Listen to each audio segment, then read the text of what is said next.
میرے پیارے پیارے سے دوستوں کو میرا پیار بھرا سلام۔ آج جو کہانی میں آپ کو سنانے لگی ہوں اس کا نام ہے چابی کا کھلونا۔ میں چابی سے چلنے والا ایک کھلونا ہوں۔ ایک دن علی کی امی نے مجھے ایک دکان سے خریدا تھا۔ اس دن علی نے بہت سے کھلونوں میں سے مجھے پسند کیا تھا اور اپنی امی سے ضد کی تھی کہ مجھے صرف یہ والا کھلونا ہی چاہیے۔ میں اس وقت تھا بھی بہت خوبصورت۔ میرا پیلا چمکتا ہوا رنگ تھا۔ میں ایک خوبصورت سے ڈبے میں بند تھا۔ اس ڈبے میں ایک کھڑکی تھی جس میں سے میں جھانک رہا تھا۔ جب علی نے مجھے پسند کیا تو میں بہت خوش ہوا۔ علی کی امی نے پیسے دے کر مجھے لے لیا۔ اب میں علی کا کھلونا تھا، اس کا پسندیدہ کھلونا۔ وہ تمام دن مجھ سے کھیلتا، میرا خیال رکھتا کہ کہیں میں ٹوٹ نہ جاؤں۔ رات کو وہ مجھے ڈبے میں بند کر کے الماری میں رکھ دیتا۔ وہاں میرے دوسرے کھلونوں سے کافی دوستی ہو گئی۔ خاص طور پر علی کا روئی سے بھرا ہوا بھالو میرا بہت اچھا دوست بن گیا۔ میری زندگی بہت اچھی گزر رہی تھی، لیکن آہستہ آہستہ مجھے یوں لگا جیسے علی اب مجھے پسند نہیں کرتا۔ اس نے مجھ سے کھیلنا کم کر دیا تھا۔ وہ اب میرا اتنا خیال نہیں رکھتا تھا جتنا پہلے رکھتا تھا۔ میں اکثر ادھر ادھر ہی پڑا رہتا تھا۔ علی سارا دن میری طرف دیکھتا بھی نہیں تھا۔ مجھے اس بات سے بہت دکھ ہوا۔ اب میرا رنگ بھی خراب ہو گیا تھا اور احتیاط سے استعمال نہ کرنے سے میرا ہاتھ بھی ٹوٹ گیا تھا۔ آخر علی کی امی نے مجھے اٹھا کر ٹوٹے ہوئے کھلونوں کے ڈبے میں ڈال دیا۔ اس ڈبے میں سارے وہ کھلونے تھے جن سے علی کا دل بھر چکا تھا اور اس نے بری طرح گرا گرا کر ان کو توڑ دیا تھا۔ میں بہت اداس رہنے لگا۔ اس دن میری اداسی اور بھی بڑھ گئی جب میں نے سنا کہ علی اپنی امی سے ایک نئے کھلونے کی ضد کر رہا ہے۔ آخر بچے کھلونوں کے ساتھ اتنی بے دردی سے کیوں کھیلتے ہیں؟ اگر وہ ہم سے پیار محبت سے کھیلیں تو ہم بھی ان کا بہت دن تک ساتھ دیں گے۔ نئے کھلونے بھی لائیں اور پرانے اور نئے سب کھلونوں کے ساتھ کھیلیں اور خوش رہیں۔ ہمارا تو مقصد ہی بچوں کو خوشی دینا ہوتا ہے نا، لیکن نہ جانے کیوں یہ بچے ہماری قدر ہی نہیں کرتے۔ اپنی کتابوں، کاپیوں اور کھلونوں کی حفاظت کرنا بہت اچھی بات ہوتی ہے۔ اس طرح بچے بھی خوش رہیں گے، ان کے والدین بھی ان کا اور بھی زیادہ خیال رکھیں گے اور بہت خوشی سے ان کا ساتھ دیں گے۔ آگے ان کی مرضی، اپنا فائدہ کریں یا نقصان۔ تو پیارے پیارے سے بچوں، کیسی لگی آپ کو یہ کہانی؟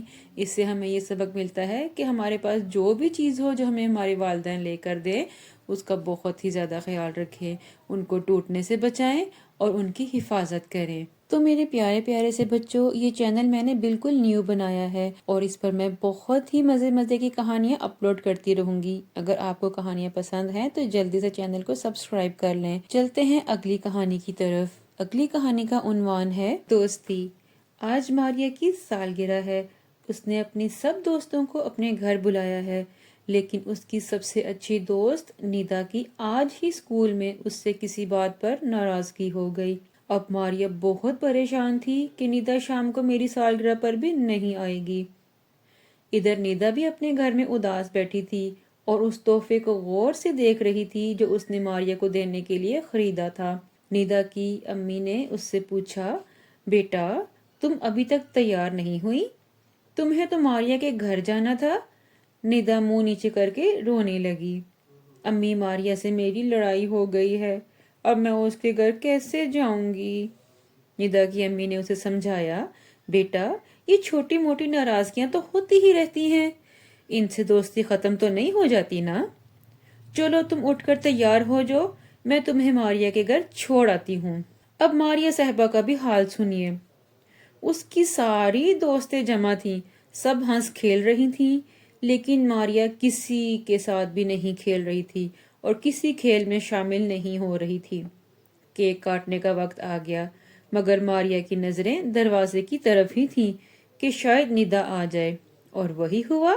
دروازے کی گھنٹی بجی تو ماریا نے بھاگ کر دروازہ کھولا۔ نیدا سامنے کھڑی مسکرا رہی تھی۔ ماریا کی خوشی کی تو حد ہی نہ رہی، وہ بھاگ کر نیدا کے ساتھ لپٹ گئی۔ کہاں کی ناراضگی، کیسی ناراضگی! سب بچوں نے خوب مزے کیے، کیک کھایا اور پیزا بھی تو آیا تھا جو سب کا پسندیدہ تھا۔ کھانے پینے کے بعد سب کو کھیلنے کا خیال آیا۔ کھیل تو کیا تھا، بس بھاگنا دوڑنا ہی تھا۔ ماریا کی امی بار بار آ کر بچوں کو سمجھا رہی تھی کہ اس طرح چوٹ لگ سکتی ہے، اور وہی ہوا۔ فاطمہ اور سارا بھاگتے بھاگتے ٹکرا گئیں اور دونوں کو چوٹ بھی لگی۔ اب رونا اور ایک دوسرے پر الزام لگانا شروع ہو گیا۔ فاطمہ بولی، امی، سارا نے مجھے جان کر دھکا دیا تھا، اور سارا کا کہنا تھا کہ یہ میرے پیچھے بھاگ رہی تھی، اس لیے میں گر گئی۔ ماریا کی امی نے دونوں کو دوا لگائی اور جھگڑے کا فیصلہ بھی کروایا۔ ماریا بھی ذرا اداس تھی کیونکہ اس کی سالگرہ کی خوشی خراب ہو گئی تھی۔ اس نے دونوں میں صلح کروائی اور کہا، دیکھو، کل میری اور ندا کی بھی لڑائی ہو گئی تھی۔ میں یہ سوچ کر رو رہی تھی کہ شاید ندا میری سالگرہ پر نہ آئے، لیکن ندا کی امی نے اسے سمجھایا کہ اچھے دوست لڑائی جھگڑا نہیں کرتے۔ اب میں بھی یہ بات کہتی ہوں کہ فاطمہ اور سارا، تم دونوں بھی دوستی کر لو، ہماری دوستیاں بڑے ہو کر بھی اسی طرح رہیں گی۔ پھر ماریا نے سب دوستوں کو اپنی سالگرہ کی خوشی میں چھوٹے چھوٹے تحفے دیے، اور یہ سالگرہ کی پارٹی ہنسی خوشی ختم ہو گئی۔ تو میرے پیارے پیارے سے دوستو، اس کہانی سے ہمیں یہ سبق ملتا ہے کہ بے شک دوستوں میں چھوٹی موٹی لڑائیاں ہوتی رہتی ہیں، لیکن ان لڑائیوں کا ہرگز یہ مطلب نہیں ہوتا کہ آپ ہمیشہ کے لیے ناراض ہو جائیں، بلکہ ناراضگی کو ختم کر کے دوبارہ سے دوستی کر لینی چاہیے۔ تو اب جناب ہم چلتے ہیں اپنی اگلی کہانی کی طرف۔ اگلی کہانی جو ہے وہ ایک طرح کی نظم ہے، اور نظم کا عنوان ہے چڑیا اور چڑا۔ دال اور چاول چن لائے دونوں، لکڑی ماچس لائے کون؟ چڑیا چڑے میں ہو گیا جھگڑا، چولہے میں آگ جلائے کون؟ چمچہ ہانڈی پاس رکھی ہے، آگ بھی چولہے میں جلتی ہے۔ چڑیا چڑے میں ہو گیا جھگڑا، بولو کھچڑی بنائے کون؟ مشکل سے جب کھانا پکا، دونوں نے پھر نمک جو چکھا۔ چڑیا چڑے میں ہو گیا جھگڑا، اب یہ کھچڑی کھائے کون؟ کوے نے جب یہ سب دیکھا، تاک لگا کر پھر وہ لپکا، کھا گیا ساری کھچڑی جب وہ، اب بیٹھا پچھتائے کون؟ Like, share and subscribe.